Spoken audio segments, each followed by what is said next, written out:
Os campeões da bola, 40 anos. A nossa mais respeitosa saudação à audiência dos campeões da bola ligada em mais um podcast. Os campeões da bola há 40 anos. Hoje é dia 17 de dezembro, estamos em plena quarta-feira e uma honra para a gente receber um convidado muito especial para falar conosco aqui com a nossa audiência, que é muito grande, cresce a cada dia através das nossas redes sociais, desse esporte que cresce muito no Brasil e no mundo, apesar de tantas dificuldades, de tantos problemas, de tantas coisas pela frente. Apesar disso, essa modalidade esportiva, que é o futebol feminino, cresce a cada dia, com mais veículos abertos, inclusive abrindo espaço para o futebol feminino. O ano que vem o Brasil vai sediar a Copa do Mundo, aliás, em 2027, o Brasil vai sediar a Copa do Mundo de futebol feminino, enfim. E a gente vê nesse contexto todo da história do futebol feminino no mundo, a participação importantíssima da Ferroviária. Desde os primórdios do futebol feminino, quando muitas e muitas vezes por esse Brasil afora, as meninas jogavam futebol feminino descalças e fugindo dos pais, longe dos pais, que na maioria das vezes não aceitava essa participação das garotas misturadas com os meninos para bater bolinha. Não, de jeito nenhum. Hoje é uma situação diferente, mas as dificuldades ainda persistem. O futebol feminino, como eu disse, cresceu muito. Em Araraquara, por exemplo, nós temos hoje um exemplo da Ferroviária, de um time muito organizado, que é uma das grandes forças do futebol feminino do país.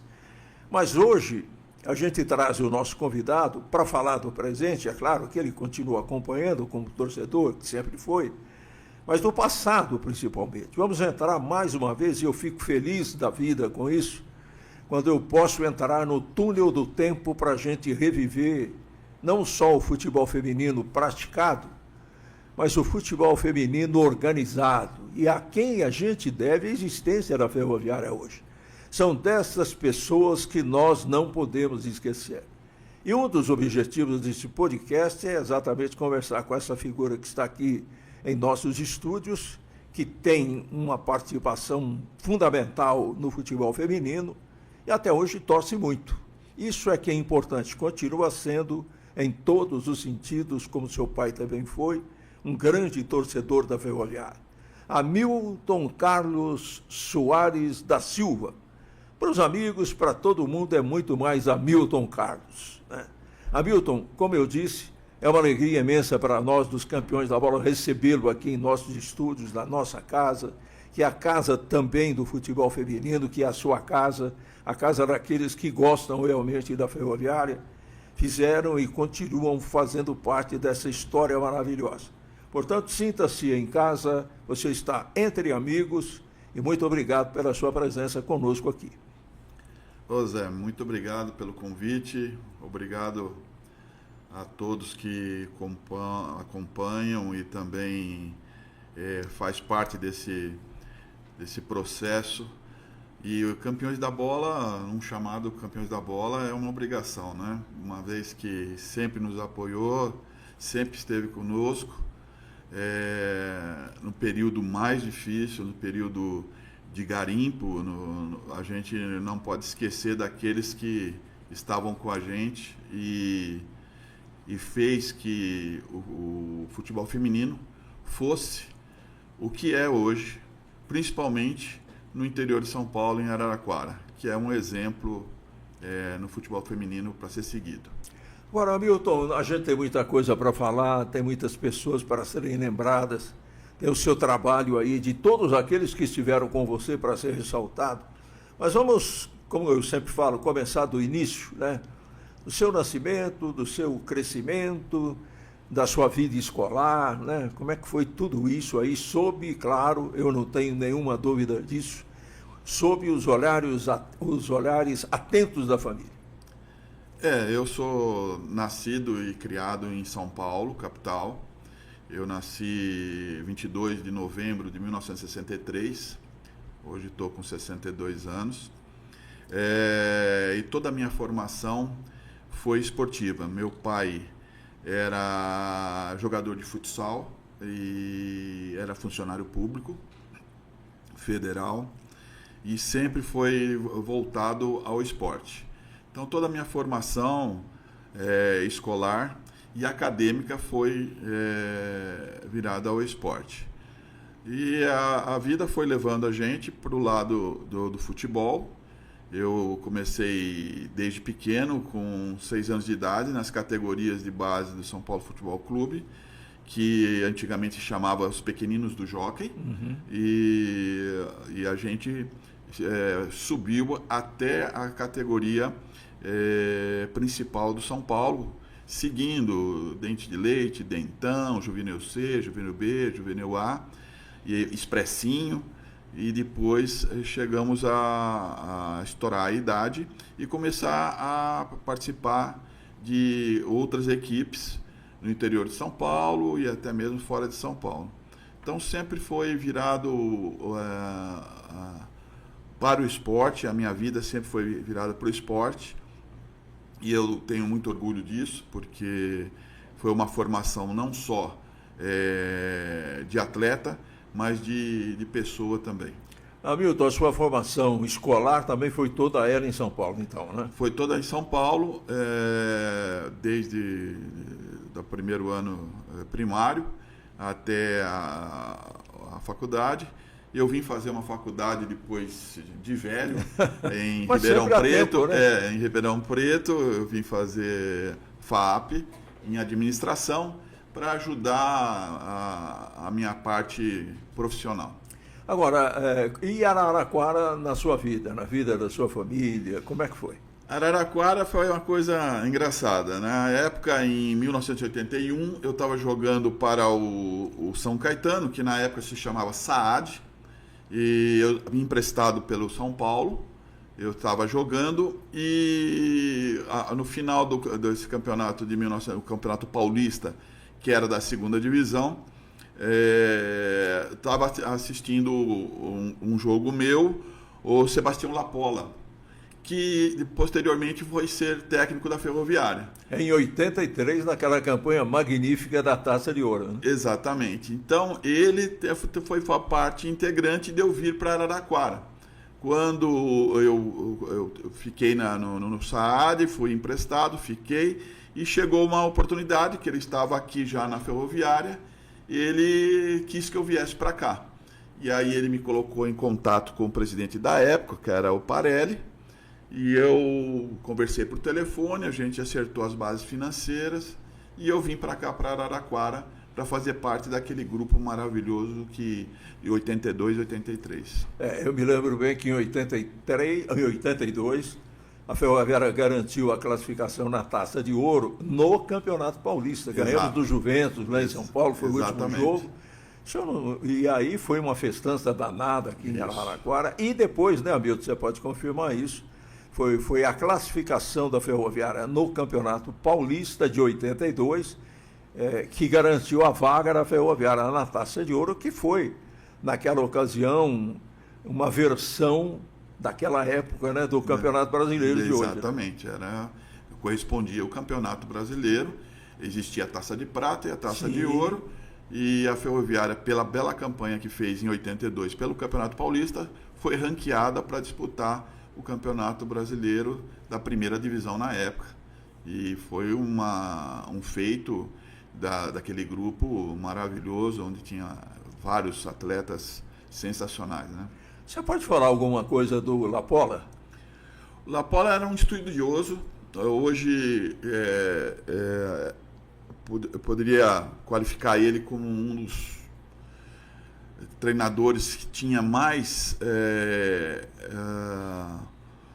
vínculo com os atletas. Ele gostava de conversar muito com o atleta, ele falava diretamente com o atleta, ele procurava posicionar o atleta, que naquela época, na década de 80, década de 90, era muito difícil. Os treinadores, eles tinham, eles davam mais o treino de longe, e eles delegavam as coisas que precisavam para os auxiliares, que na época não tinha auxiliar técnico, mas tinha preparador físico. Então, o preparador físico apitava os treinos e também fazia o meio de campo entre os atletas e o treinador. Já o Lapola, ele ia pessoalmente falar: eu quero que você jogue dessa forma, eu gostaria que você entrasse dessa forma, você voltasse para marcar até o meio de campo. Então, ele ia posicionando os atletas. E isso ia facilitando muito na época. Eu só tive 2 treinadores como ele, que conversava muito com os atletas e que fazia diferença na época. E isso foi um dos pontos que eu acho que fez muita diferença para a Ferroviária chegar onde chegou em 83 na Taça de Ouro. Você falou 2, qual é o outro? Qual foi o outro? O outro era o saudoso amigo nosso, Tele Santana, que eu aprendi muito de ver e escutar o que ele falava nos treinos. Eu não tive a condição de jogar com ele, né? Ele ser meu técnico, mas você via muito ele conversar com os atletas dentro e fora de campo. Então isso era muito importante. Era um mestre. Agora, Milton, é o seguinte, é claro que a gente vai entrar no assunto do futebol feminino, mas a gente não pode perder a oportunidade, até porque 1983, foi uma campanha maravilhosa que a gente acompanhou, cruzamos com a Ferroviária esse Brasil todo, ou quase todo esse Brasil, e foi uma coisa que entrou para a história, uma campanha que entrou para a história. E a gente observando o time da Ferroviária, você lembrou bem que eu me lembro do Porsani, que era dirigente, Dorival de Freitas, que era dirigente, eu acho que o Tintim estava. Sim. O Parelli, como eu já falei, era quem dirigia. Enfim, depois você pode até se lembrar de outras pessoas que estavam no comando administrativo. Era um time extremamente modesto, como tinha que ser mesmo, né? Para fazer frente aos grandes do futebol brasileiro. E fez o que fez, eliminou várias equipes, tem vitórias como aquela sobre o Grêmio, lá em Porto Alegre, por 3-1, que entraram na história do clube. Eu acredito até que a vitória mais importante foi a contra o Botafogo de Ribeirão, no Maracanã, 1-0. Do Botafogo do Rio, que foi o primeiro jogo, né? Foi o primeiro jogo, foi ali que deu uma arrancada muito... Agora, a pergunta é a seguinte, né? O que tinha aquele time que você estava lá, se conviveu, participou, de tão especial para fazer a campanha que fez? Sem dinheiro, sem tantas condições, mas fez o que fez. Olha, é fácil falar, porque quando eu cheguei na Ferroviária já existia uma base. A base da Ferroviária era muito boa. Era jogadores que já tinham vivência dentro de campo. Não tinha a experiência de um campeonato brasileiro da primeira divisão, mas tinha experiência dentro de campo. Então eram jogadores que já estavam acostumados a jogar entre eles. Então eu posso citar alguns nomes: o Júnior, Sidney, Vica, Marco Antônio, vários jogadores que já estavam ali na formação da Ferroviária e já tinham o DNA da Ferroviária. E aqueles que foram chegando, que eram alguns mais tarimbados, como o Bozó, o Zé Roberto mesmo já estava no ano anterior, o Zé Rubens também, Divino também, que era da casa. Isso foi dando uma massa e uma força tão grande que foi se juntando. Douglas Onça, que sempre foi aqui da cidade, da base, então eles já se conheciam e isso ficava muito mais fácil dentro de campo para as coisas acontecerem, né? E com a experiência que tinham, Marcão centroavante, o Luiz Fernando goleiro, depois entrou o Abelha, o Luiz se machucou, o Abelha entrou bem também, porque era muito difícil, o plantel era tão bom que a briga para ficar no banco de reserva já era muito grande. Que não é que nem hoje, que pode ficar 23, ser convocado 23, 25, quantos quiserem, e fica no banco lá à disposição. Antigamente se convocava 16. Os 11 que ia jogar e 5 que poderiam entrar. Então essa briga era uma briga constante para você estar na convocação. Era muito difícil você ser convocado para um jogo. Então você imagina jogar, porque todos eram uma qualidade acima do normal. Mas eu acho que a diferença que fez foi o conjunto essa turma vir de baixo e se conhecerem muito bem. Agora, qual foi o jogo nessa campanha maravilhosa da Ferroviária em 83 que se marcou mais? Então, é lógico que o jogo contra o Grêmio foi uma guerra, né? Foi guerra mesmo, né? Foi uma guerra, literalmente. Uma batalha do Olímpico. Foi uma guerra e foi o jogo que ficou no pensamento de todo mundo.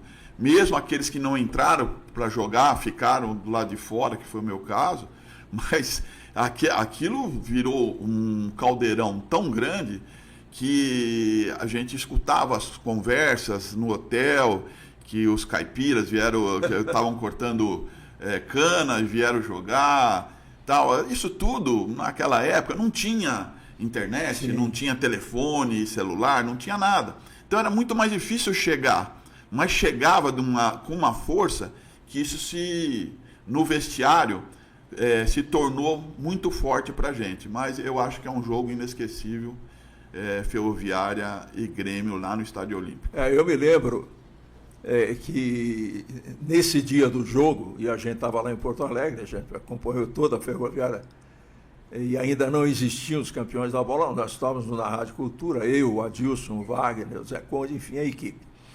E a manchete do jornal Zero Hora, que até hoje é uma força incrível na mídia do Rio Grande do Sul e do Brasil, né, do sul do país, era um espeto gaúcho, né, espetando a logomarca, o distintivo da Ferroviária. Verdade. Essa foi a manchete foi a capa do jornal.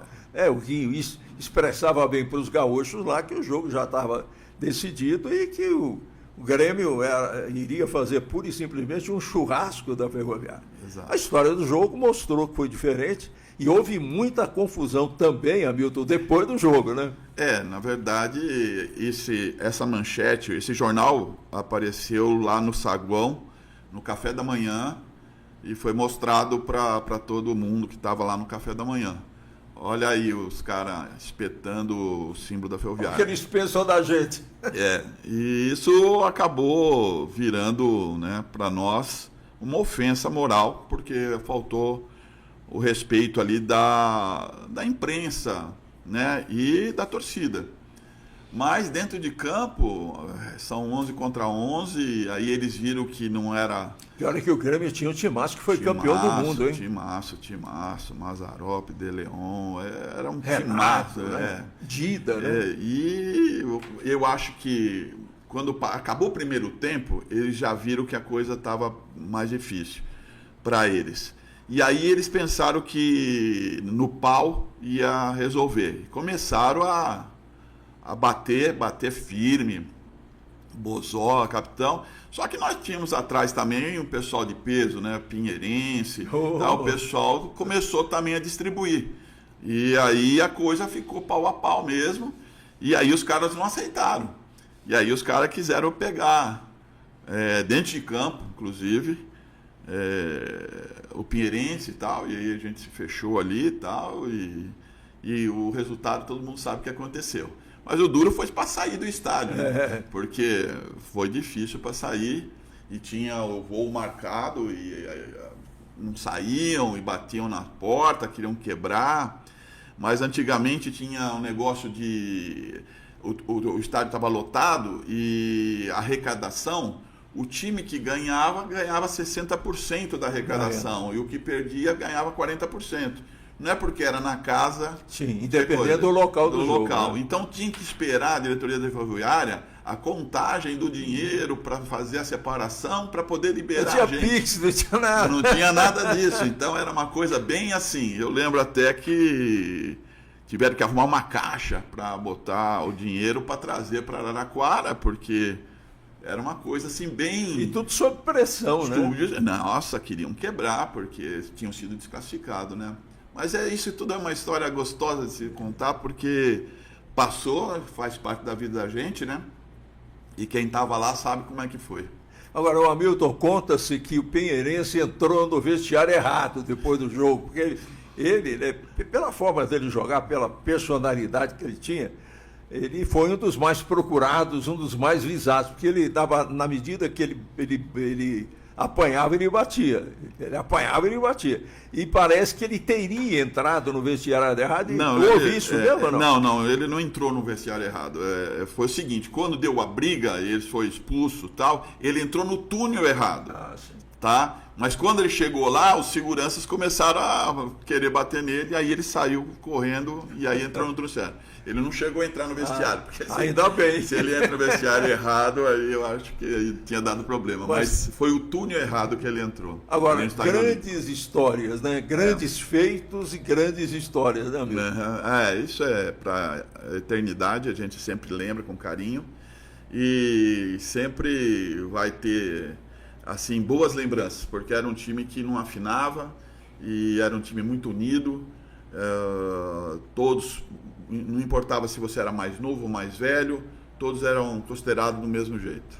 E você, depois disso, né, porque isso foi em 1983, apenas mais uma pergunta sobre também, que não foi o Lapola, né? Não era o Lapola que estava no comando. O Lapola, né? Saiu no final para assumir a seleção de Toulon brasileira. Sim. A CBF chamou ele para a seleção de Toulon. E quem assumiu foi o Roberto Brida. O Brida assumiu a final para fazer os jogos finais. Para fazer os jogos finais e começar o Campeonato Paulista, o final. Nesse jogo de Porto Alegre, que foi o jogo final da Ferroviária na Copa, na Taça São Paulo, era o Brida? Já era o Brida? Se eu me recordo, era o Brida. Ou era o Tadeu, o auxiliar? O Tadeu de Carvalho sempre foi o primeiro preparador físico e era o auxiliar técnico a priori. Era o Tadeu, depois era o Turquinho, né? E eu não me lembro se o Brida já estava, mas eu acho que o Brida já estava, viu? Bom, que eu não lembro agora. E depois disso, né, dessa campanha que foi fantástica aí, a gente viu uma série de coisas, né? O Marcão ir para o São Paulo, o Abelha ir para o Flamengo, né?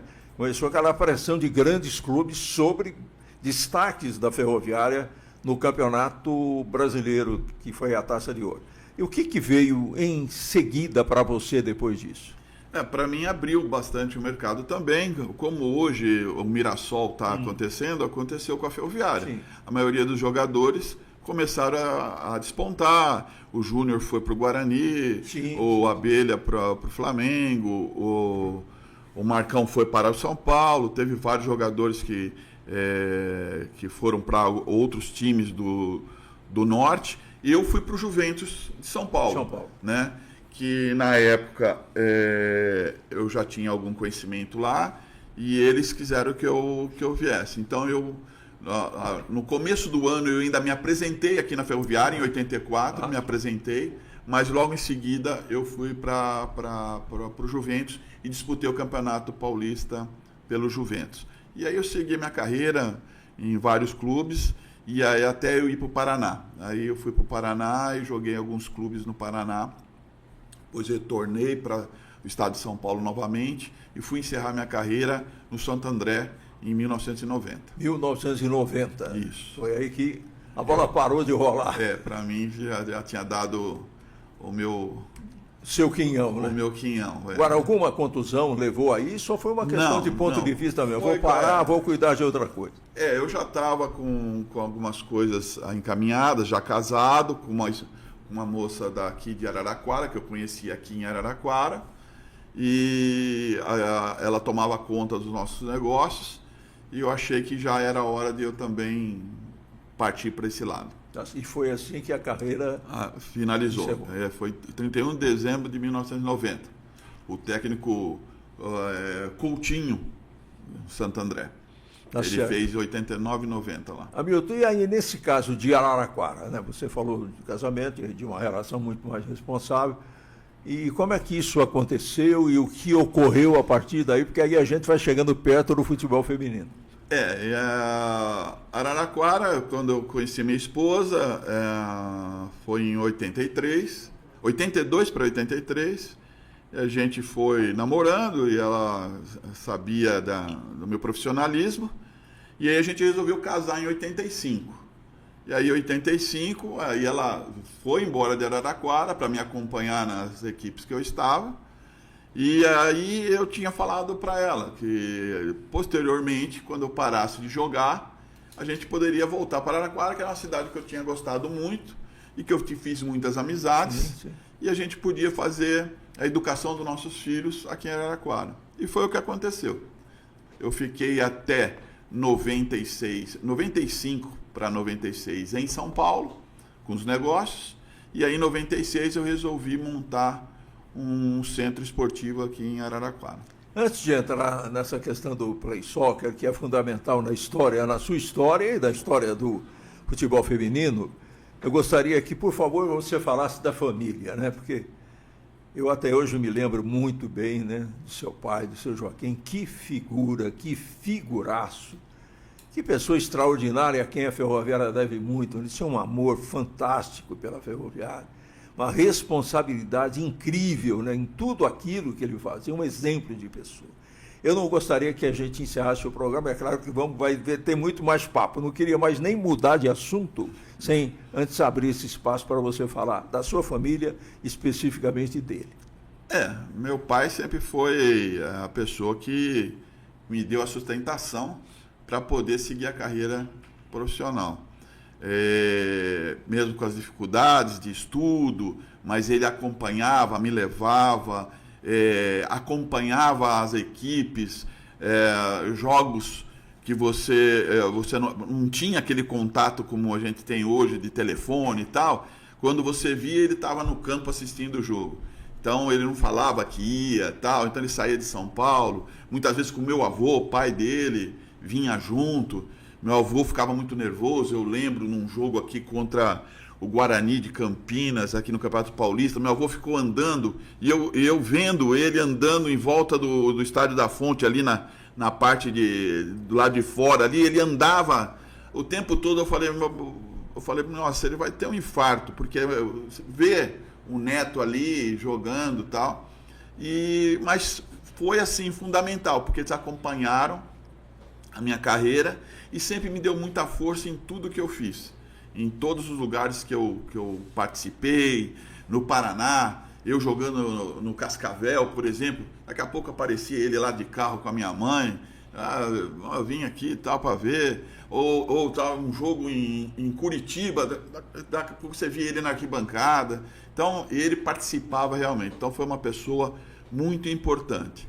E quando nós decidimos mudar para Araraquara, para mudar realmente e fazer o complexo esportivo, ele foi a pessoa que mais me deu força, porque eu ainda tinha que trabalhar em São Paulo e a gente tinha que construir aqui o complexo.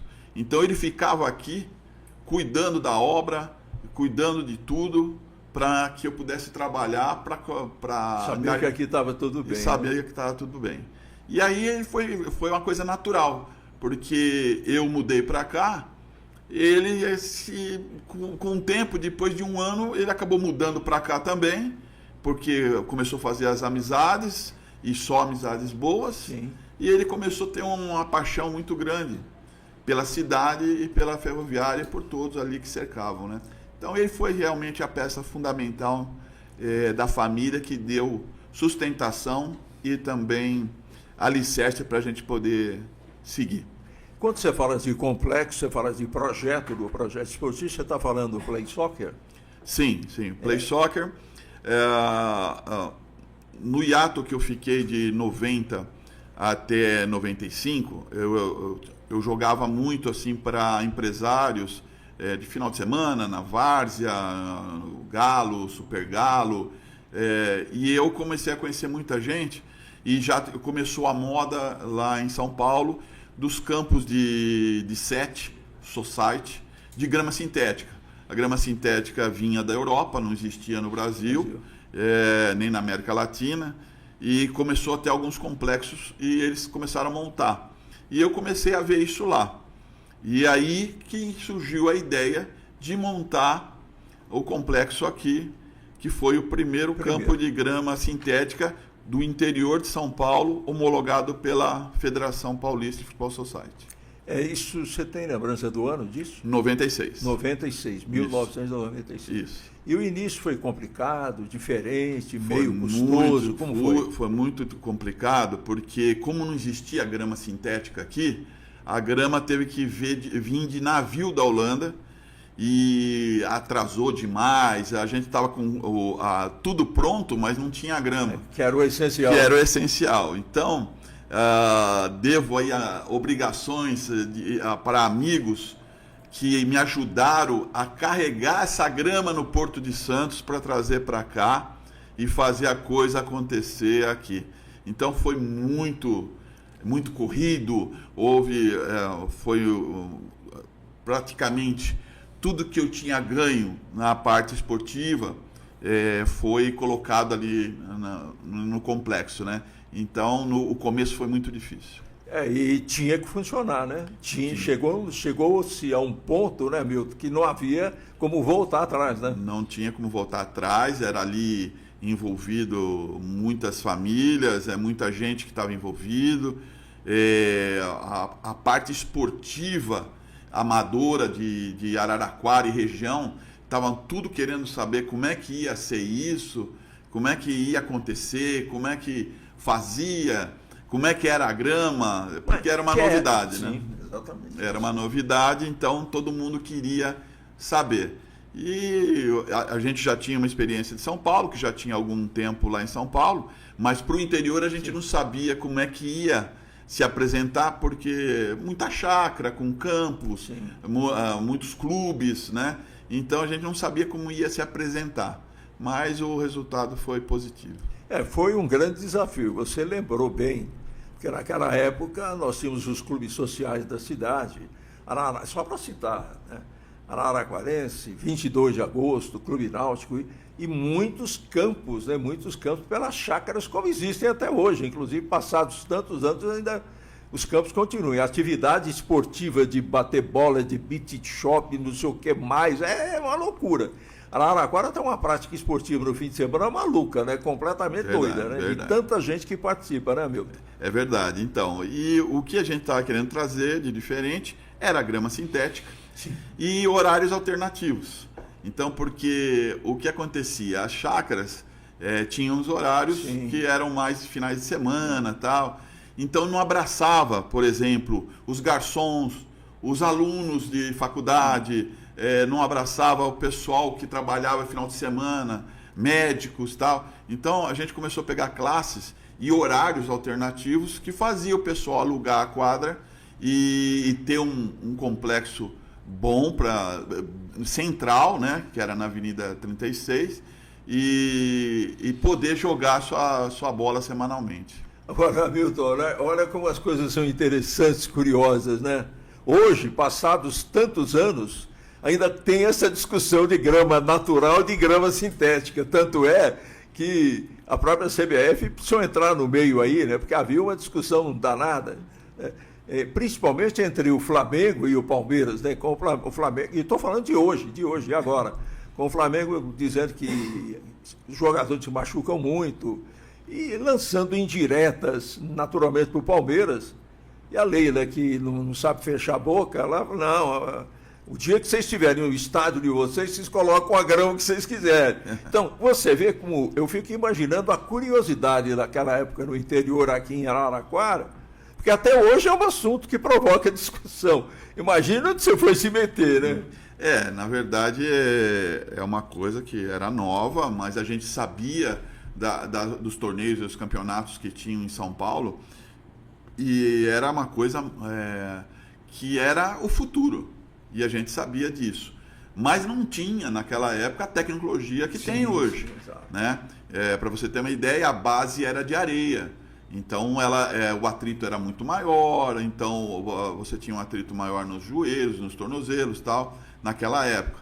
Hoje, eu acredito e vejo que a tecnologia é tão grande que há uma compensação nos atritos. Agora, Hamilton, você prefere campo de grama sintética para futebol de campo ou grama natural? Não, eu prefiro grama natural. Porque você pode falar como ex-atleta, ou como atleta que foi, né? Exato. Eu prefiro porque a grama natural, ela tem menos impacto, a bola corre menos, é um futebol diferente. Agora, para o futebol society, eu acho que aí Sim. cabe muito bem a grama sintética, é uma dinâmica diferente, né? É um futebol mais rápido, o relógio para, então não é que nem o futebol de campo que o relógio segue e tem. Então eu acho que hoje é uma discussão muito grande, mas se eu tivesse como dirigente, eu dividiria as coisas. O estádio para fazer show é uma coisa, o estádio para se jogar futebol é outra. Eu jogaria com a grama natural. Hamilton, ainda continuando com esse episódio da Play Soccer, foi ali que nasceu também o futebol feminino, na sua participação do futebol feminino. Vamos entrar nesse assunto que é muito, muito, muito importante, que eu gosto muito de falar sobre isso. E você está aí para contar essa história. Você também é, como exemplo de tantos outros convidados nossos, um contador de história com relação ao futebol feminino. O seguinte, Zé, a gente abriu as inscrições, eu tive a companhia de um amigo e irmão, que é o Ricardo, que tem o apelido de Stanley. Ele trabalha hoje como professor, continua trabalhando como professor, é psicólogo também da Prefeitura Municipal. Ele foi meu braço direito. Ele me ajudava a dar aulas. E a gente abriu inscrição para crianças de 5 anos até 14 anos. E ali, nas inscrições, começaram a vir meninas. E aí eu com o Ricardo, a gente começou a conversar e falou, vamos absorver, vamos passar a parte técnica e a gente vai ver até onde elas podem chegar para que possa, na parte coletiva, agregar. Isso foi acontecendo naturalmente. Uma começou a falar para outra, a mãe começou a falar para outra mãe, e aí começou a ter tantas inscrições de futebol feminino que eu tive que abrir exclusivamente um horário para o futebol feminino, de categorias diferentes. Então eu comecei com categorias de base, 10 anos para cima, e depois adulto.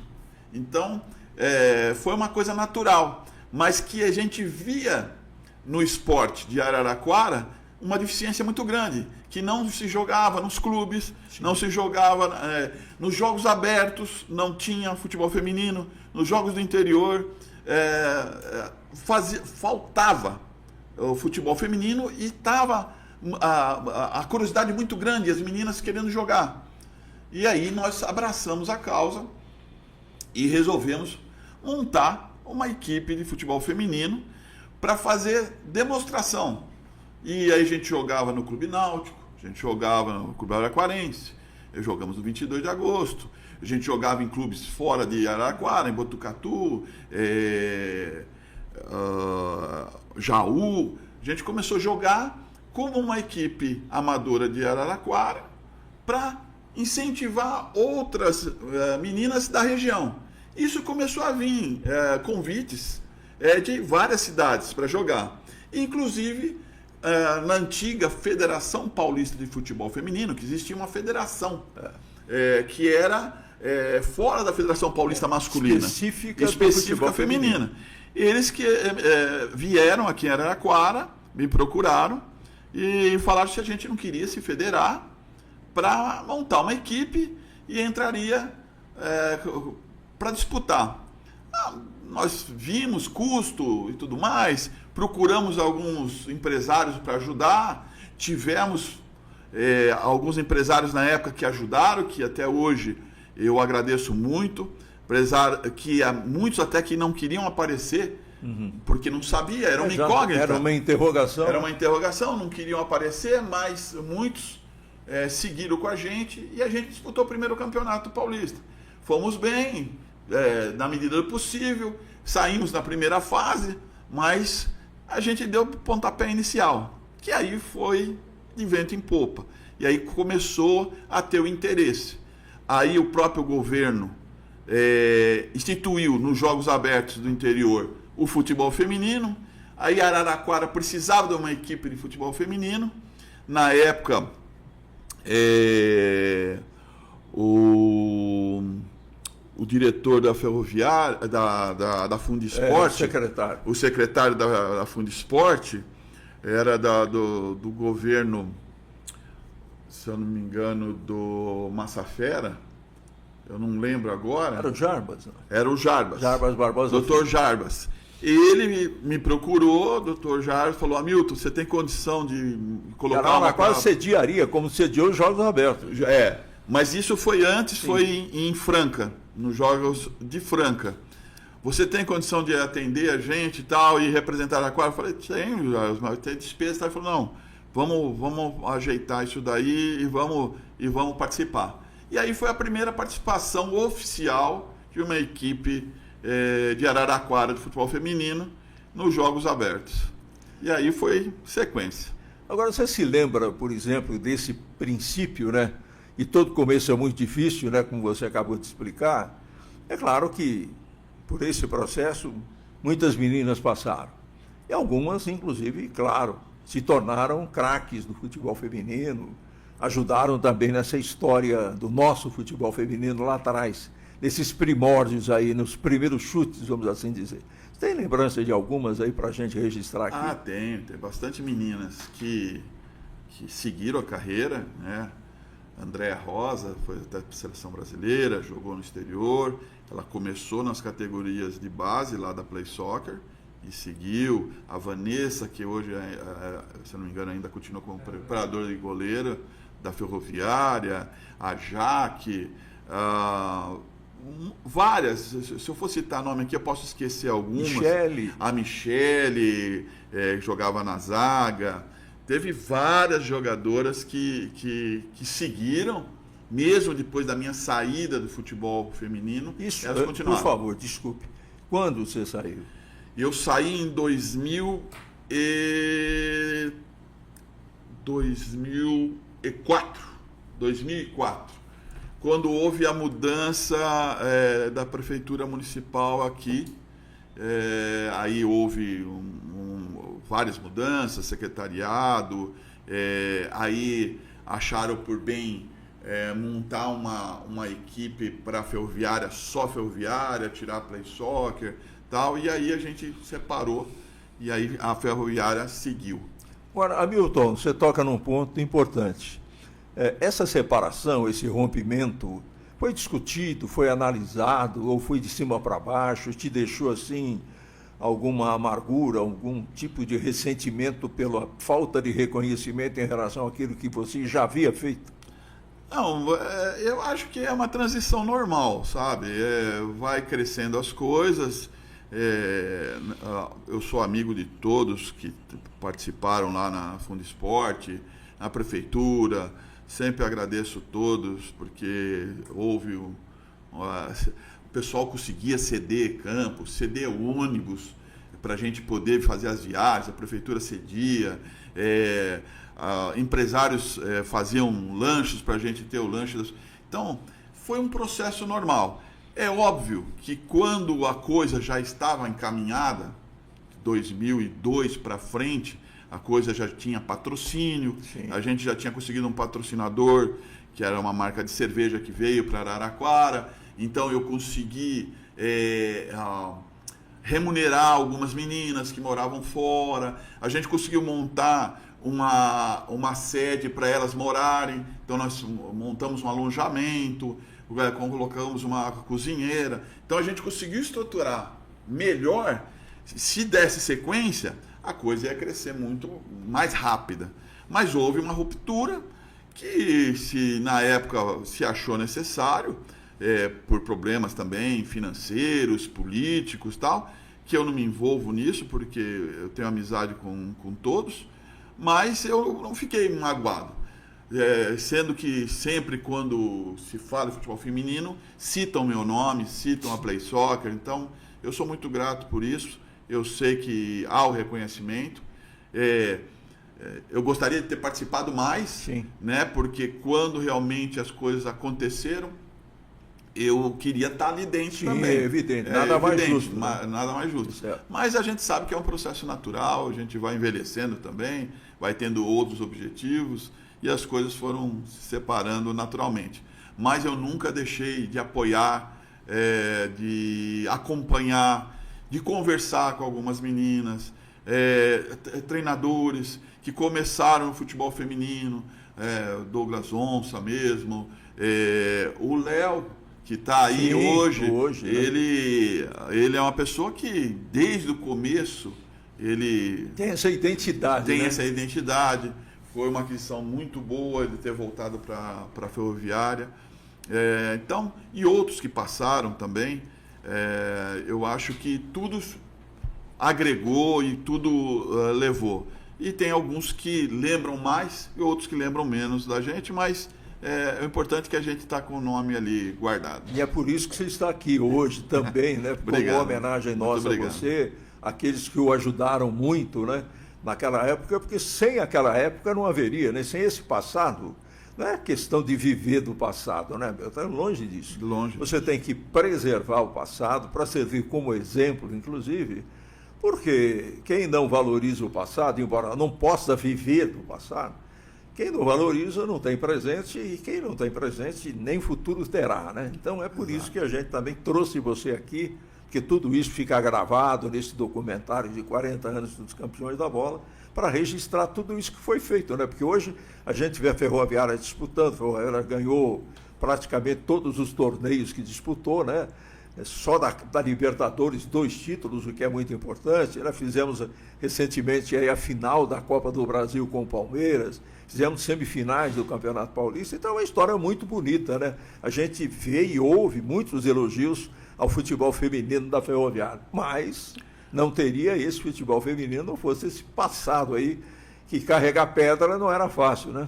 Não, eu fico muito contente porque é um fruto que a gente plantou e realmente a coisa floresceu e hoje a Ferroviária é uma referência no Brasil de futebol feminino, de organização, de projeto, de condições. Hoje, para você ter uma ideia, conversei com algumas meninas, a Ferroviária oferece as condições melhores de treinamento do que alguns times grandes da capital, sim, entendeu? Então, você vê que realmente a Ferroviária está no caminho certo, o futebol feminino tem tudo para cada vez mais ficar forte, porque muitas meninas que estão fora de Araraquara querem vir para a Ferroviária, porque sabe que a Ferroviária é um time que tem estrutura e que tem uma diretoria que cuida do futebol feminino. Então isso a gente tem que dar parabéns, que conseguiu realmente se estruturar.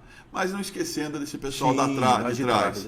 Eu não posso esquecer do Nelvio, da Nelvio Tintas, que ajudava muito a gente, a Uniara, que várias vezes emprestou ônibus para a gente, e o Fernando Mauro, um amor de pessoa e acreditou no futebol feminino. Na época tinha a equipe de basquete, mas ele acreditou no futebol feminino. A Germagem, do nosso G. Tampellini, tantas as empresas, Araceg, várias empresas que na época apostou no futebol feminino como uma modalidade, e esse fruto aí está hoje aí carregando a camisa da Ferroviária. E a gente tem, né? Tem muitas perguntas, inclusive muitas curiosidades a respeito. Eu confesso que fiquei surpreso quando o Marquinhos me falou, olha, a Matonense tinha um timaço. De fato, a Matonense tinha um timaço de futebol feminino, tanto assim que várias das atletas vieram para cá. Esse é um pedaço da história importante que eu gostaria que você falasse. Sim, quando a gente estava ainda engatinhando no futebol feminino, a Matonense já tinha um time que disputava formado. E o Gali, na época, dava muitas condições para elas. Sempre o Gali. Sempre o Gali. O Gali é um cara, é um visionário, um cara muito bacana e sempre pensou em coisas novas. E na época o futebol feminino era uma coisa nova e algumas meninas do interior de São Paulo iam jogar na Matonense, porque a estrutura era melhor na época. Mas aí a coisa foi ficando difícil porque a equipe da Amatonense masculina subiu muito rápido. E aí a imagem ficou mais virada para o masculino na época. Então o feminino ficou mais escanteado. Então foi uma chance que a gente teve de aproveitar algumas garotas e trazer para a Ferroviária, não só da Amatonense, como também da São Carlense. Também que tinha algumas meninas que também estavam meio escanteadas e a gente conseguiu trazer para cá e formar uma base boa para a Ferroviária. Para quem não sabe, né, do futebol masculino, a Amatonense teve um acesso meteórico, da 3-2, da 2-1, disputou o que era, na época, a principal divisão do futebol de São Paulo. Os grandes vinham jogar em Matão. Quantas transmissões o inesquecível Luciano do Vale fez pela TV Bandeirantes aqui do estádio Hudson Buck Ferreira. Exatamente. Foi um período também, foi um período rápido, né? Foi rápido para subir, não foi um período assim tão grande de permanência, mas que entrou para a história. Né? Entrou para a história e isso a gente também tem que botar na conta do Galli, porque o Galli, é lógico que ele teve um apoio muito grande na época de uma empresa que apostou não só no futebol feminino, mas no masculino. Eu acho que até o futebol feminino que deu o arranque que o Galli precisava para o masculino, entendeu? Eu penso assim. A gente já conversou algumas vezes, mas ele nunca me confessou isso, mas eu acho que sim, porque começou a coisa, ele vê que tinha condição de acontecer. E aconteceu. De fato aconteceu. Acabou acontecendo. É por isso que quando a gente vê a Amatonense terminando do jeito que terminou, né, depois de muito tempo... ainda há algum tempo atrás, 2 ou 3 anos atrás, ainda houve disputa de campeonato, porque o Galli ajudava de uma forma mais direta, mas depois que ele também cansou disso e entendeu que não valeria a pena por tantos problemas e o crescimento empresarial dele, aí a coisa realmente afundou e a gente lamenta muito por esse passado. O Dorival Júnior, né, jogou na Amatonense, e outros jogadores importantes atuaram lá. Né? Sim. Era uma grande concorrente. Em 97, quando a Ferroviária caiu, né, foi em 97. A Amatonense ganhou da gente, acho que de 4-3 ou 3-2 aí, em Matão, e foi um jogo definitivo para que a Ferroviária caísse. Né? Então, para você ver quanta gente boa passou por ali também. Hamilton, antes de continuar nesse papo mais do que agradável, um abraço ao Milton Cardoso, que é seu amigo, é nosso amigo, né? E o Hamilton está me mandando uma mensagem aqui de gratidão a você, né? E também ao seu Joaquim, o seu saudoso pai. Então, o Milton Cardoso está destacando aqui a lealdade de vocês, da família, né? Para com ele, para com os dirigentes da Ferroviária. Ele era presidente na época e ao clube da Ferroviária, de uma certa forma, de geral. Eu tenho uma particularidade para falar do Milton Cardoso, que quando ele me convidou para ser diretor de futebol, juntamente com o Xandão, para a gente montar a equipe, ele não tinha convivência com Alexandre Louria. Alexandre Louria, o eterno Alexandre, meu parceiro.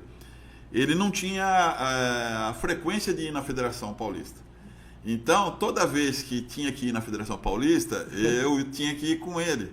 Porque como eu sou de São Paulo... Conheci os corredores lá já. Então, o Milton falava, Milton, nós temos que ir tal dia na Federação. Tava. Então, era uma particularidade muito legal, porque além de ele se enturmar com todo mundo, com outros presidentes também, ele ficava conhecendo os bastidores. E conheceu muito bem, que no final ele fez uma gestão maravilhosa, foi uma das pessoas que acreditaram no futebol feminino, deu toda a força para nós, conseguiu, a gente jogava no Estádio da Fonte, a gente mandava os jogos no Estádio da Fonte, então não era qualquer lugar que jogava contra o time da Play Soccer Ferroviária na época. Então é uma pessoa que sempre apoiou, juntamente com a diretoria que fazia parte, o meu pai, como patrimônio, o seu Rubens, Carinho Jajá, tinha várias pessoas ali que colaboravam muito e que a gente sabe que torcia para a coisa evoluir, andar mesmo, né? E o Milton Cardoso eu tenho um carinho especial porque ele é um cara de coração afiano mesmo. Um abraço, portanto, ao Milton, um abraço ao João Mansur, que está te chamando de craque. Mansur. O Zé Paulo do Nascimento, nós temos uma relação intensa aqui de muita gente acompanhando. o programa e mandando um abraço para você, dizendo que é ótimo, Obrigado. é muito bom recordar essas coisas do nosso futebol feminino. Hamilton, o Extra, como surgiu o futebol com a marca do Extra? O futebol feminino já existia, claro, mas como e de que forma essa marca, que era poderosíssima na época, né? Poderosíssima, era um grande supermercado de Araraquara, era o Extra. Como é que chegou no futebol feminino? Na verdade, foi uma pessoa que era do Extra, que viu o potencial que estava tendo na cidade do futebol feminino e chamou para conversar, porque queria fazer aparecer a marca na mídia. E na época era uma dificuldade muito grande com isso, porque a gente não podia bater a camisa da Ferroviária com os patrocínios que já existiam, que já eram tradicionais, como Cutrale, Lupo, Unimed, era porque a gente dependia de todos esses. Então, quando apareceu a marca Extra, que foi através de um supervisor de marketing da rede de supermercado, que procurou a nossa diretoria para fazer a parceria. Tá? Então, veio deles para nós e não nós para eles. E como vocês conseguiram administrar essa situação, levando-se em conta, como você falou, os parceiros que já existiam? Foi complicado, porque quando a parte da diretoria teve eles que queriam fazer... um nome, né? Eles queriam um nome, exatamente, eles queriam um nome, mas a gente conseguiu conversar com eles e a gente acabou dividindo os patrocínios na camisa para aparecer todo mundo e ficar bom para todos. Porque a gente precisava do Extra e aparecer claro. uma rede, mas precisava daqueles que estavam levantando a bandeira desde o começo. Tem então, um reconhecimento, né? Aliás, foi o que o Mirassol fez agora. Exatamente. Né? Então, Um gesto nobre, né? Porque exatamente. a Poti está com o Mirassol desde o começo do Mirassol. Começo. E agora o Mirassol na série principal bete para todo lado querendo patrocinar. E o Mirassol teve essa decência que vocês tiveram. Uhum. Não, a Poti é a nossa principal reserva, né? Exatamente. E eu conheço bem essa relação, porque a gente tem uma relação muito boa com a Poti lá de Potirandaba. Né? Exato. Então isso valorizou, né, amigo? Valorizou, mas só entrou o Extra depois que saiu a Skin Cariol. Sim. Porque a Skin Cariol foi a primeira empresa de fora que apostou no futebol feminino. E a cota da Skin Cariol era uma cota muito boa para o futebol feminino, que no final, como a gente não administrava, quem administrava era a parte financeira da Ferroviária, a diretoria, a gente só passava as coisas que precisavam ser pagas, né, do futebol feminino. A gente sabe que foi usada também para o futebol masculino a cota da Skin Cariol, e usada com, sabe... Porque naquela época era muito difícil. A gente tinha que ficar correndo atrás para alimentação. Lá no São Geraldo, o Xandão tinha que ir atrás das pessoas para pedir alimentação para os jogadores, para você ter uma ideia. Então, tudo que entrava era dividido de uma maneira que pudesse agregar para todos, entendeu? Isso foi muito legal. E aí depois, como começou a aparecer cada vez mais, aí entrou esse patrocínio da Extra. Do Extra. E você lembra quanto tempo durou e o que esse patrocínio teve, assim, vamos supor, de consequência em conquista do time? Olha, na verdade, o Extra conseguiu que a gente fizesse uma equipe mais forte, trazendo atletas de fora, podendo dar ajuda de custo para muitas jogadoras que não eram daqui da cidade. Sim. E algumas que eram da cidade, a gente conseguiu transformar essas ajudas de custo em cesta básica para a família e tudo mais. A Andréa Rosa é uma dessas pessoas que podem ser testemunha, que meu pai ia pessoalmente na casa da Andréa Rosa levar a cesta básica, que era de família humilde, e ajudar de alguma maneira. E o Extra acabou fortificando essa parte para também fortificar a equipe. Sim. Então, em termos de campeonato, a gente participou de vários campeonatos, Chegamos a algumas semifinais, chegamos nas semifinais do Aberto do Interior, chegamos na semifinal do Campeonato Paulista do Interior, fomos segundo colocado, só perdemos para Ribeirão Preto nos abertos do interior. Então ajudou muito a equipe a se fortificar. E aí a gente começou a ter uma visibilidade muito maior pela imprensa, pela cidade, pelos moradores, pelos pais das jogadoras, porque até então ele ainda tinha aquele preconceito. Muito forte. Né? Muito forte. Muito forte. E os próprios jogadores masculinos da Ferroviária olhavam assim com desconfiança do feminino. Eram poucos jogadores que davam força quando elas iam perguntar alguma coisa, sabe? E isso, toda essa bagagem acabou trazendo muita coisa positiva.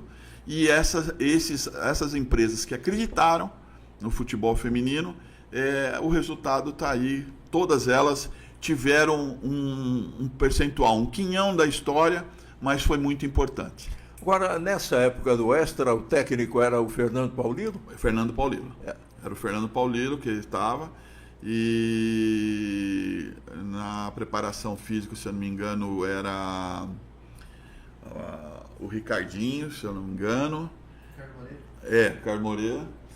E a equipe estava bem estruturada, mas ainda tinha problema de centro de treinamento, que não tinha local para treinar adequadamente, academia, também eles sentiam algumas deficiências que a gente já tinha apontado antes, mas eles foram melhorando. Mas o Fernando Paulino também tem uma boa passagem, um bom quinhão também na formação dessa equipe. É interessante que no caso do Fernando é uma janela que a gente tem que abrir de agradecimento e reconhecimento, porque ele foi indiscutivelmente um dos grandes jogadores da história da Ferroviária, né, da equipe principal da Ferroviária. Fernando Paulino, que jogou em outras grandes equipes, São Paulo, 15 Piracicaba, mas fez da Ferroviária uma casa especial, né? Então, como atleta que ele foi e depois como técnico, está aí um nome que a gente também não pode esquecer, né? Exatamente. Ele é uma pessoa que foi muito importante na formação, pela própria experiência dele. Ele conseguiu transmitir bastante coisa para as meninas, e isso, na época, era o mais importante. O que você conseguia passar para elas entenderem como era o futebol. Que o futebol não era só entrar e correr atrás da bola. Então, ele, como uma pessoa que era experiente e jogava numa posição muito importante atrás, na zaga, tinha uma visão de campo muito grande, ele conseguiu passar muita coisa para ele. Que depois veio outros, como o Douglas Onça também, que foi um gênio, eu considero um dos melhores meias que eu joguei junto. Também conseguiu passar muita coisa boa para as meninas, de posicionamento, de lançamento, de toque de bola. E isso tudo contou muita coisa para o futebol feminino. O Marquinhos fez uma relação aqui de técnicos. Então fala de você, né? Fala do Fernando Paulilo, do Paulinho Taiúva. Paulinho Taiúva, do Fabrício Maia, do Celso Boffa, da Lindsay Camila, que já era uma fase mais recente, né? Da Tatiele Silveira, da Michele Canitz, é isso? Canitz.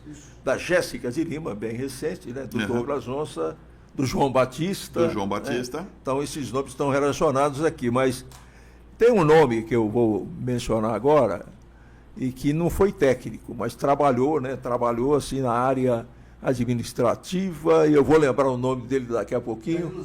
Danilo Zero. Danilo que, aliás, não tem porque é zero, tinha que ser Danilo 1000, né? E não Danilo Zero. Esse menino, eu acompanhei bem de perto, o Hamilton, que trabalho que ele fez, né, na área administrativa, resolvendo problemas. Sim. Então, a gente precisa mencionar, porque, na verdade, sem ele e tantos outros, como a relação de técnicos e outras pessoas mencionadas por você, não haveria futebol feminino. Não haveria.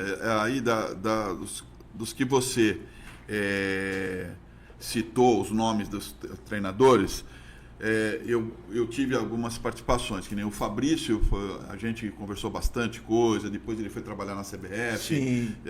A gente teve bastante participação. O Fernando Paulilo também, o Paulinho Taiuva também,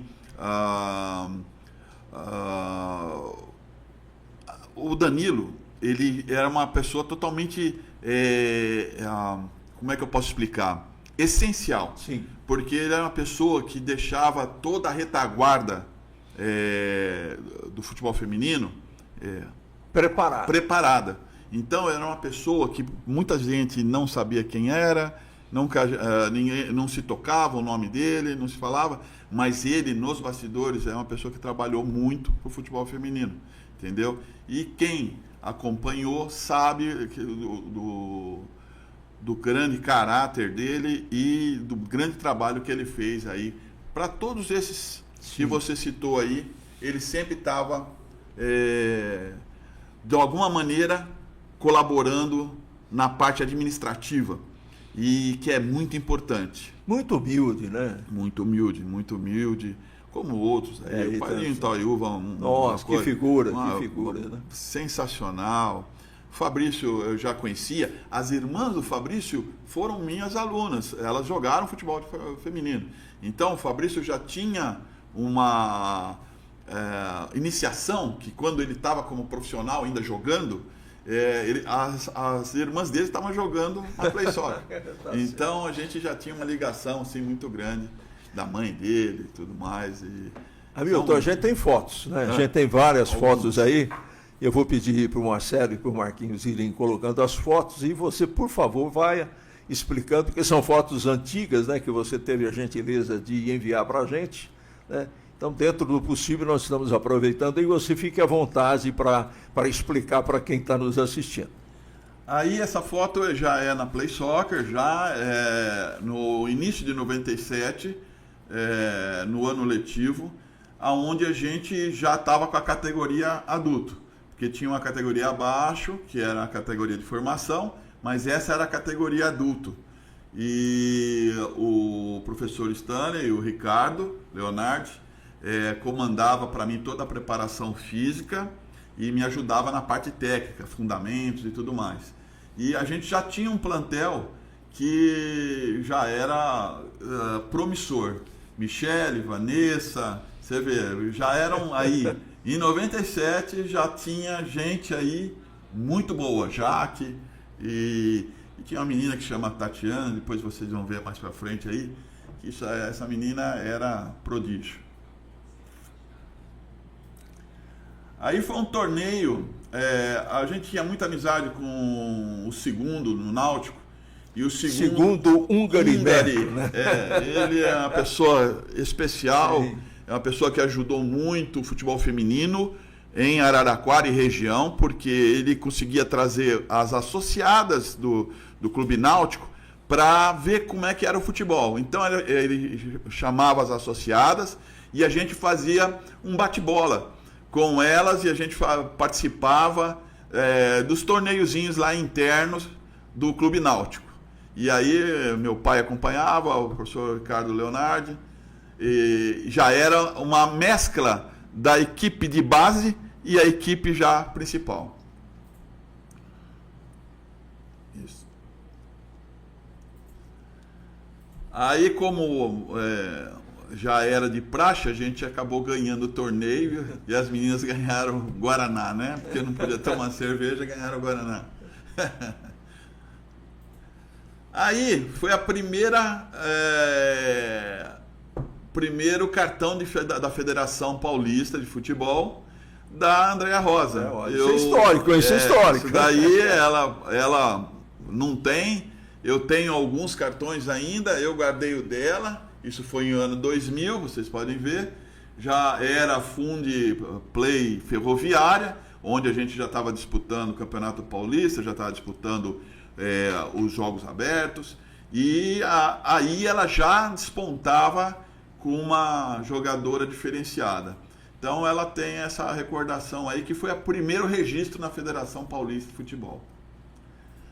Aí já é um período posterior, a gente já com o uniforme da Ferroviária, disputando o Campeonato Paulista, fazendo a preliminar da equipe principal. Nesse jogo aí foi contra o Guarani de Campinas, nós ganhamos de 2-0, e já com patrocínio de uma empresa de fora, apostando no futebol feminino. A Ferroviária já na Fonte Luminosa, né? Na Fonte Luminosa. Aquele muro fantástico e famoso ali. Aí foi um torneio que chamava Copa São Paulo, que hoje já mudou um pouco, né? Que antigamente era os campeões de cada cidade disputavam um torneio num local determinado. Aí foi em Igaraçu do Tietê, que foi a federação mandou o torneio lá. A gente ficou o jogo todo, jogava 15 minutos direto, e a equipe que se empatava ia para a disputa de pênaltis, ou se tivesse... eliminatório. Era eliminatório, que era uma premiação da federação no final de ano. E nós fomos campeões. Você se lembra quem está beijando a taça aí? Não? Chama-se Belle ela. Eu não vejo, nunca mais vi. Mas aí tem a Andréa Rosa, tem a Kátia, tem a Jaque, a Vanessa está ali atrás com a camisa azul de goleira. Quem está entregando é o Beto Correia? Como parece? Parece, mas acho que não é, não. Aí foi a festa das meninas. As meninas, a Lupo na época, patrocinava a equipe masculina e a feminina também. Aí já foi um outro torneio, a gente preparatório para os Jogos de Araraquara, quando a Araraquara sediou os Jogos Abertos. A gente preparou e a gente jogou contra o time de Jaú, aí no campo do Benfica, aí, amador. Também foi uma época muito boa. Essa menina chama-se Tatiana. Essa menina é uma prodígia, ela foi eleita nos jogos como destaque. Ela não tinha uma estatura muito grande, mas ela era especial. Zé, ela falta na entrada da área. Era com ela. Era com ela. Ela tinha um raciocínio muito rápido. Mas, infelizmente, quando nós saímos, até foi uma baita coincidência, nós saímos da Ferroviária, do futebol feminino, ela resolveu também sair e estudar. E ela, uma menina, uma família muito boa, e eu falei, o futebol está perdendo uma excelente atleta, mas uma personalidade maravilhosa e uma menina de ouro, de Araraquara aqui. Aí é o outro, a Vanessa aí com o braço quebrado na época. Aí, ela foi jogadora, agora é a nossa preparadora de goleiros. A Michele do lado, toda a equipe aí. Que beleza, hein? Que beleza. Bom recordar isso tudo, muito né? Bom, muito bom recordar, muito bom, né? Muito bom. E a gente fica muito feliz em poder mostrar isso também. Então, como foi, por exemplo, então aí você saiu do futebol, como foi isso? Foi uma coisa mais ou menos coligada, porque quando teve a transição da prefeitura, eu sabia que eu não ia ter mais o apoio. Então eu fui me dedicar somente para o futebol masculino, para as categorias de base na Play Soccer. Hamilton, só para não ficar em dúvida com relação ao nome, se aqui não tem política, não tem ideologia, aqui tem esporte, é isso. E você explicou bem, já mudou, tem outras ideias, e a coisa é assim. Foi saída do Massafera para o Edinho? Foi essa mudança? Foi essa mudança, essa sim. Alteração. O Edinho tinha um planejamento, sim. E eu respeitei perfeitamente, eu sou amigo do Edinho, a gente se fala. As pessoas que ele colocou também são gente muito legais, tanto o secretário a Fundesporte e tal, mas eles não tinham o mesmo pensamento meu, eles queriam uma coisa mais coligada com a prefeitura municipal, e eu já queria levar para a ferroviária, sim, eu queria mais ferroviária, né? E aí demorou um tempo, mas no fim acabou acontecendo o que eu imaginava. Então, eu saí por motivos próprios, a gente terminou o ciclo, eu continuei com o meu negócio até 2007, e aí eu recebi uma proposta de compra lá da Play Soccer, do complexo, com um amigo nosso aí, o Valnei, o Valnei, quando eu inaugurei, o Valnei falou assim: o dia que você pensar em vender aqui, você fala comigo. Você fala comigo. E acabou acontecendo. Valnei Aelo. Ele tem a escolinha. Sim, aí até hoje. Grande amigo nosso. Sensacional, um professor maravilhoso, que dá sequência ao nosso trabalho. Falei com ele essa semana passada. E aí ele pegou a Play Soccer lá e deu continuidade naquilo que a gente queria, que era as formações das categorias de base, até goleiros já, que ele já formou também, já está aí jogando no profissional. Então foi uma coisa natural, não foi uma coisa política, não foi uma coisa forçada, não foi porque era o Hamilton, ou era fulano, ou era Beltrano, não, foi uma coisa natural, de projetos diferenciados e que deu sequência. Mas deu sequência por bem, isso que é mais gostoso. Porque se tivesse acabado, sim, aí teria sido ruim. Não, mas não, tudo que o Edinho, quando entrou, acabou idealizando, a coisa foi acontecendo. Tanto no futebol feminino, como no masculino também, que acabou melhorando muitas condições do futebol masculino. Bem, e futebol masculino, Ferroviária? A gente ainda tem alguma coisa do futebol feminino para falar. Mas você foi diretor, seu pai foi diretor de patrimônio, como é que foi isso? São outras épocas, né? Porque naquela época o apoio era muito restrito, a Ferroviária vinha de muitos problemas financeiros e jurídicos, tinha muita ação trabalhista, muito problema com fornecedores.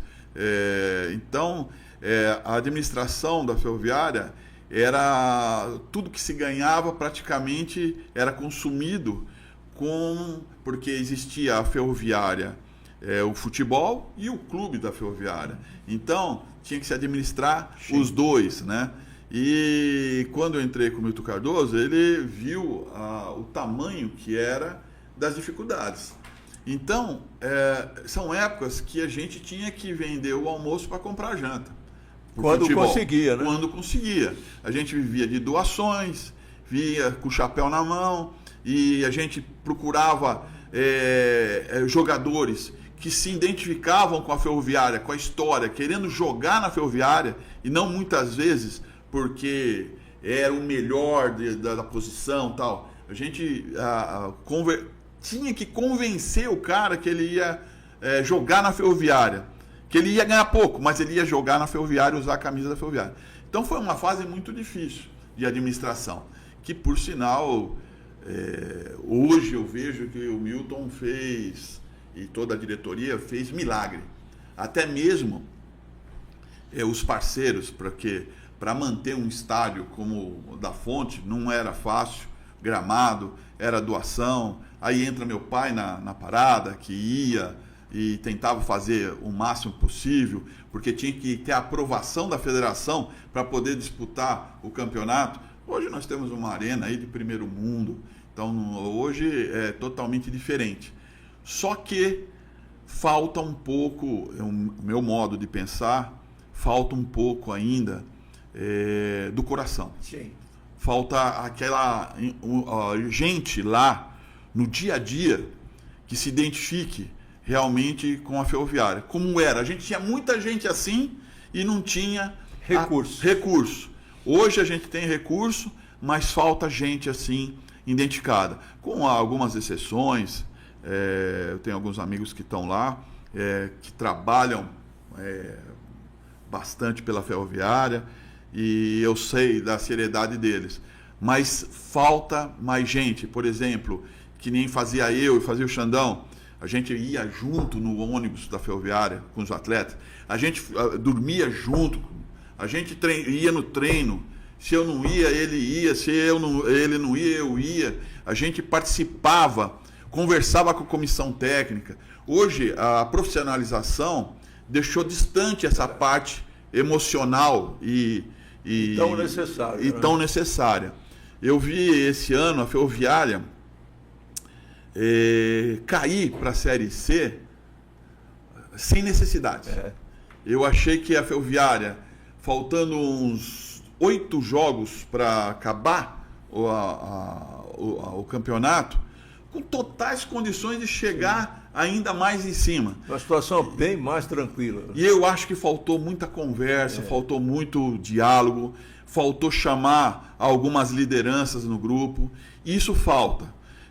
A gente sabe que tem gente lá que sabe disso, o Julião, amigaço meu, gente muito boa, o Juliano Malara, tem outras pessoas envolvidas também, que eu sei que participam, que estão lá frequente, mas eu acho ainda que a Ferroviária precisaria um pouco mais de araraquarense ali, gente que gosta da Ferroviária de uma maneira diferente, mais assim, paixão do que profissionalismo. Como o futebol virou um grande negócio, né? Já faz tempo e cada vez mais, né? É business, business, business, dinheiro, dinheiro, dinheiro. Isso gela, ou no nosso caso aqui, que é um assunto recorrente aqui, a gente está sempre discutindo isso, né? A própria Ferroviária contribuiu muito para isso, né? Porque ficamos aí praticamente quase 20 anos de time rebaixado. Isso ajudou muito a distanciar a cidade do clube, né? Exato. Conservadorismo de Araraquara, que já foi pior, mas que ainda existe, também joga lenha nessa fogueira. E a própria diretoria da Ferroviária, quer dizer, quem manda na Ferroviária hoje precisaria ter essa sensibilidade que muitas vezes não tem, porque, por exemplo, sem nenhum tipo de crítica ao Bertolucci, porque não é questão de crítica, é um dos maiores empresários do mundo, tem grandes preocupações, é um cara que trabalha com futebol, o melhor do futebol mundial. Exato. Nesse contexto todo, se você colocar a Ferroviária, vai ser uma pedrinha muito pequena na montanha que ele tem. Essa é a verdade. E a gente não vai querer, e nem teríamos esse direito, e seria um absurdo, um ridículo, que a gente entendesse que o Bertolucci tivesse que abandonar tudo isso que ele tem, que ele construiu, para vir cuidar da Ferroviária. Longe disso. O que a gente quer é que, então, ele, em não podendo fazer isso, e não pode fazer mesmo, está coberto de razão, que designe para cá alguém que tenha esse interesse de se aproximar mais da cidade, conversar mais com a cidade, trazer mais a cidade para perto da Ferroviária. É isso que falta, Zé. Você falou tudo, é isso que falta, porque você vê a média de público que foi no campeonato. 1.500 pessoas. Muito pouco. Então, quando a gente disputava a A3, era quase o dobro. Dobro. Entendeu? E nós na A3, né? Então, eu falo para você, falta aquelas pessoas que tem credibilidade na cidade para fazer esse meio de campo, para trazer a cidade junto. Exatamente. Porque quem vai na Ferroviária hoje é quem sempre foi. Agora, e aquele que quer participar novamente? Então precisa de gente, como a gente fazia antigamente, que tem credibilidade, que saiba fazer o meio de campo entre a equipe profissional e os profissionais que tocam, trazer a paixão para a cidade de Araraquara novamente, para que a gente possa lotar um estádio novamente, que a gente possa trazer... É triste para a gente não ter... Eu nem vou falar de time, não é o caso, porque o time se altera muito, né? Sim. De um ano para outro pode melhorar, para piorar, pode melhorar e pode piorar, mas para a gente é triste ter um estádio como a gente tem, que eu sempre digo, e aí modéstia à parte, com algum conhecimento, que é um dos mais bonitos do interior do Brasil. Você tira as grandes arenas das capitais, o estádio da Ferroviária vem em seguida. Mas precisa de gente, nós precisamos de público, nós precisamos de fervor, de calor ali, né? E isso, infelizmente, a gente ainda não tem. E a Milton, como a gente fala sempre aqui, a gente sabe que isso não é fácil. Não é uma coisa, meu amigo, que a gente resolve do dia para a noite, da noite para o dia, não. Mas tem que começar. Se você não começar, nunca vai acontecer isso, né? Já houve algumas iniciativas nesse sentido que a gente sempre registrou e elogiou aqui, mas muito precisa ser feito, muito precisa ser feito. Por exemplo, um outro tipo de procedimento nesse Campeonato Brasileiro da Série B, a Ferroviária não teria caído, porque ela praticamente provocou o rebaixamento dela, porque é inacreditável. A cada análise que você fala por que a Ferroviária caiu, você fica mais louco ainda, né? Exato. Agora, há tempo para se recuperar? É lógico. Evidentemente que há. futebol também permite isso, né? Então, temos muitos exemplos. Agora, você tem que fazer alguma coisa. Não, realmente a Ferroviária caiu por livre e espontânea vontade. Sim, porque querendo cair, né? Não teve outro critério. Porque nós tivemos todas as condições para pontuar em casa e a gente perdeu a maioria dos pontos necessários em casa. Então, antes, o Campo da Fonte era uma coisa a nosso favor. Sim. Hoje está sendo contra. Porque é um campo de excelência e virou um campo neutro porque não tem torcida. Você veja o último jogo contra o Atlético Paranaense, tinha mais torcedor do Atlético Paranaense do que da Ferroviária. Com portões abertos. Com os portões abertos. Então, para você ver a empatia do povo araraquarense, ela está distante da equipe da Ferroviária. Então, isso que a gente precisava resgatar, lógico, com mais algumas coisas que precisam ser idealizadas, porque o profissionalismo é muito importante e é essencial para os números serem salutares, ser uma coisa não deficitária, mas precisa a cidade estar empenhada. Você vê o que aconteceu lá em Mirassol, um campo para 5.000 pessoas, o campo teve que ser melhorado às pressas para poder abrigar, e o pessoal foi em todos os jogos. A equipe não perdeu para ninguém na cidade de Mirassol. Sim, foi tem mais um time que eu não me lembro, mas foram 2 equipes que não perderam jogos em casa. Então, isso leva em conta, traz a torcida. E aí não traz só a torcida de Mirassol, traz ali de São José do Rio Preto, de toda a região. Que é uma região importantíssima. E isso poderia acontecer perfeitamente conosco aqui, porque nós estamos no centro do estado. Então, eu acho que a nossa localização é muito melhor. Muito privilegiada, e as condições até mesmo do estádio é muito melhor. É muito melhor. Nós temos uma excelente, muito boa rede hoteleira. Sim. A posição geográfica de Araraquara é única, né? Você está perto de qualquer lugar. Temos um aeroporto que pode abrigar as aeronaves, né? Coisa que Mirassol está tentando resolver agora, porque não tem, mas vai resolver. Enfim, nós temos aqui todas essas condições, né? E é nisso que a gente aposta, né, Hamilton? É nisso que a gente aposta. É claro que muita coisa já foi feita. A Ferroviária vai ter, a partir dos centros de treinamento, uma base muito boa, né? Porque isso é bom. Hoje, e você sabe disso muito melhor do que eu, o principal, vide o Mirassol como exemplo, vide Novo Horizontino como exemplo. Sim. Um time para crescer hoje, como clube, o cartão de visitas é o centro de treinamento, que do Mirassol é um dos melhores do Brasil, disparadamente espetacular, que a Ferroviária está aí fazendo, né? Parou, agora vai com certeza recomeçar. Precisamos do nosso centro de treinamento do futebol feminino, que também é uma coisa que vai dar um essencial para o crescimento do futebol feminino, e parece que já há recursos, mas a coisa não sai, a gente não entende bem o porquê disso, né? Então, as perspectivas para a gente aqui, elas são muito boas. Só que, lembrando um ditado lá do Fundão de Minas Gerais, o cavalo passa arriado uma vez, de repente nem passa para algumas pessoas na vida toda, mas ele não vai ficar passando 1, 2, 3, 4, não. Tem hora que ele fala, o cara não quer montar, eu vou embora. Esse é o risco que a gente corre, porque os outros crescem, você vai ficando para trás. Hoje tudo muda, né? Repentinamente, né? As mudanças acontecem diariamente. Antes você fazia projeto, você é empresário, você sabe. Vou fazer o projeto para o ano que vem. Hoje você não consegue fazer por uma semana, de tantas coisas que mudam. Então a gente aposta nisso, né? E isso passa naturalmente por uma aproximação maior na prática, não é de boca para fora.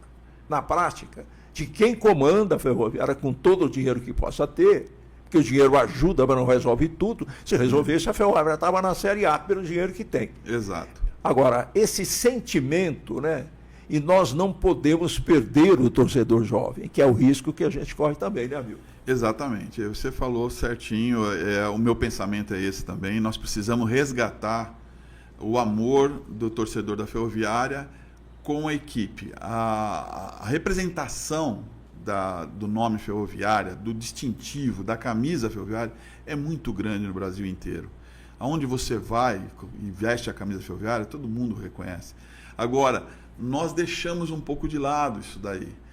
As administrações foram acontecendo, se melhorou muita coisa, mas se perdeu muito aquele contato interpessoal, que é aquele contato da equipe com o torcedor. E aí, quem faz esse contato? São pessoas Sim. que têm esse relacionamento e que conseguem trazer o torcedor de volta. Então, eu acho que a Ferroviária tem tudo para fazer um bom trabalho agora, esse ano que vem, começar do zero e tentar acertar esses pontos. Porque não adianta um só remar para frente e não conseguir. Então, a direção da Ferroviária tem que pensar o que pode ser feito para que possa trazer novamente a cidade junto com a Ferroviária, para ajudar a Ferroviária também a galgar coisas maiores.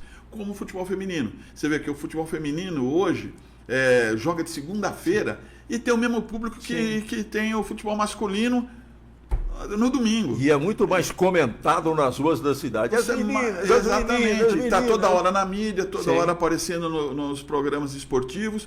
Por quê? Chegou num patamar... Nós aqui, diariamente, temos um espaço só para o futebol feminino. Então, e chegou num patamar que é muito difícil voltar atrás. Sim. Por quê? Se criou essa identidade. E isso precisa se criar no futebol masculino. Tá certo.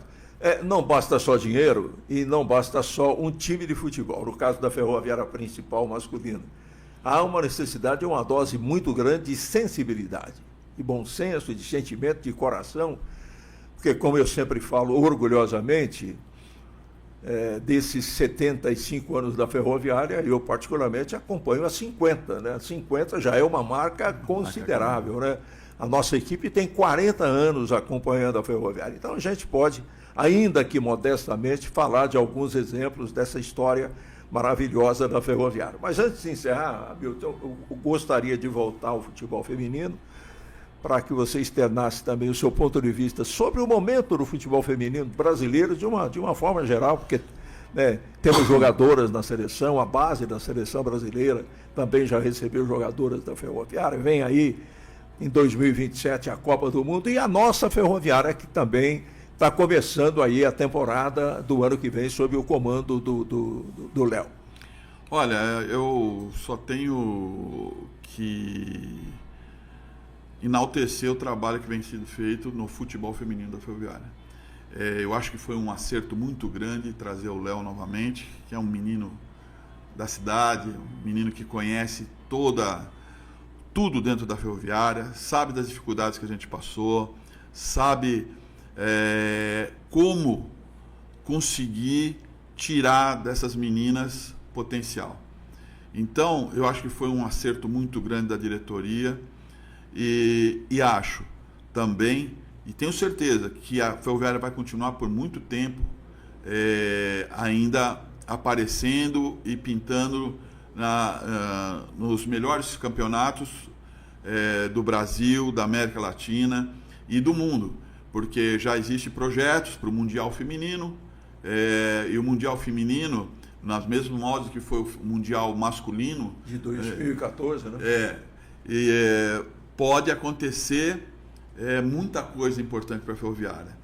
Então, eu acho que o futebol feminino, se conseguir montar o centro de treinamento para as meninas e continuar dando condições para as equipes de base, como vem dando, uniforme, material, registro em carteira, tal. Isso é um fator muito importante. Então, eu acredito que o caminho está trilhado, o caminho é esse.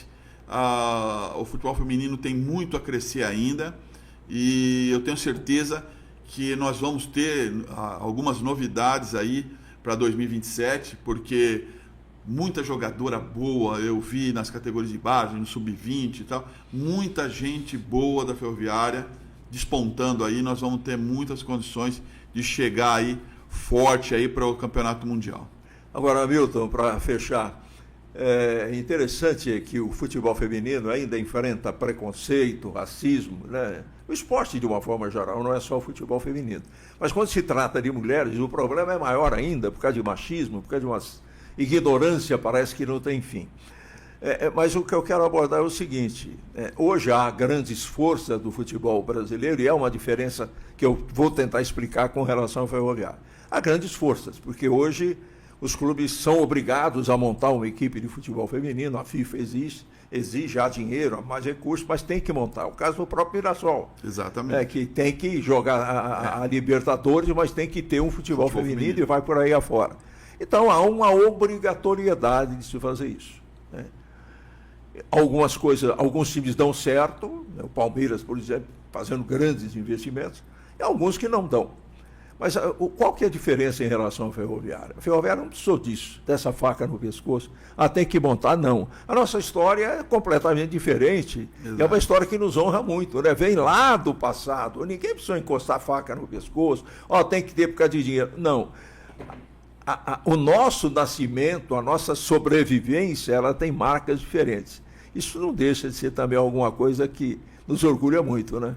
É verdade. Quando se chancelou pela CBF que as equipes profissionais teriam que ter o futebol feminino, a Ferroviária já tinha um caminho andado, uma estrada, uma estrada muito importante, que lá no começo que a gente idealizou isso. Sim. Sabia que era o futuro, porque quem já saiu fora do país e visitou alguns países, é uma realidade constante. Tem que chegar. Holanda, Suíça, Suécia, Noruega, a Inglaterra, Itália, mesmo com preconceito, era uma coisa levada muito a sério. Então a gente sabia que ia chegar no Brasil a qualquer momento. E chegou. E agora a tendência é melhorar cada vez mais. Você vê que eles estão fechando o circo para que todas as equipes registradas na federação tenham futebol feminino. Ainda é uma coisa muito difícil, mas você vê, o Mirassol não tem equipe feminina, vai ter que montar às pressas. Mas a parceria com alguém, mas de qualquer forma exatamente, vai ter que fazer. Mas ele não teve essa estrada que a Ferroviária teve, entendeu? O por isso da Ferroviária estar com os títulos que tem e ter a credibilidade sul-americana e brasileira como tem. Então eu acredito que o caminho é esse mesmo e que a gente está na frente aí de muita gente boa. Eu acho que o time da Ferroviária é muito melhor do que o do Santos, por exemplo. O Santos ainda tem muitas dificuldades da parte operacional das meninas. Eles não têm campo para treinar. É um problema sério lá porque a cidade é muito apertada. O pessoal não oferece boas condições. O Corinthians já é uma realidade muito grande. O São Paulo, ele montou um centro junto com o Cotia, então ele teve que se adaptar também para começar a aparecer no cenário. E o Palmeiras é de 2 anos para cá. Enquanto eles não se conscientizaram que tinham que fazer um trabalho, eles não tinham ganho nada. Veio ganhar agora, o ano passado, esse ano, aí o Paulista, e começar a chegar, incomodar. Então, os grandes já estão se mobilizando e os pequenos vão ter que se virar e também trilhar esse caminho que a Ferroviária já tem. Interessante, Hamilton, é que, por exemplo, a Ferroviária tem uma diferença a favor muito grande, porque antes de Corinthians, antes de Palmeiras, antes dos grandes se preocuparem com o futebol feminino, ele já era forte no interior, né? A gente se lembra de São José dos Campos, da equipe do São José, Rio Preto, né? Que acabaram sendo os grandes times adversários da Ferroviária. E se você fizer uma comparação hoje, São José foi campeão da Libertadores da América, para que se tenha uma ideia. Uhum. Mas hoje, se analisa o futebol feminino hoje da Ferroviária de São José de Rio Preto, você vai ver que é uma diferença muito, muito grande em favor da Ferroviária. Está bem lá em cima, bem distante, porque houve, como falamos aqui, conversando com você, essa sementinha muito bem regada lá no começo, né, que foi a plantinha que foi crescendo, desviando aqui e ali, até chegar nisso onde chegou. E a continuidade, a gente pode lembrar que... Ou houve paralisação. Na época, o grande time da capital que não era a capital, era o Saad de São Caetano. O Saad de São Caetano era um dos pioneiros do futebol feminino. Também. E aí apareceram várias outras equipes e acabaram não dando sequência. Botucatu tinha uma equipe muito forte. Muito boa. Rio Preto, como você falou, São José dos Campos. Então, eles não foram dada a continuidade. O diferencial da Ferroviária para essas equipes do interior é a continuidade. A continuidade seguiu que a Ferroviária fizesse o que vem fazendo e tendo gente por trás que realmente queria o progresso.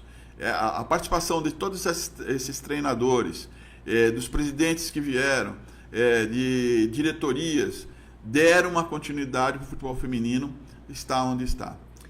Hamilton, olha, foi muito bom, mas muito bom mesmo, né, poder recebê-lo aqui nos estúdios dos Campeões da Bola, que é a nossa casa, que é a casa do futebol feminino e sua também.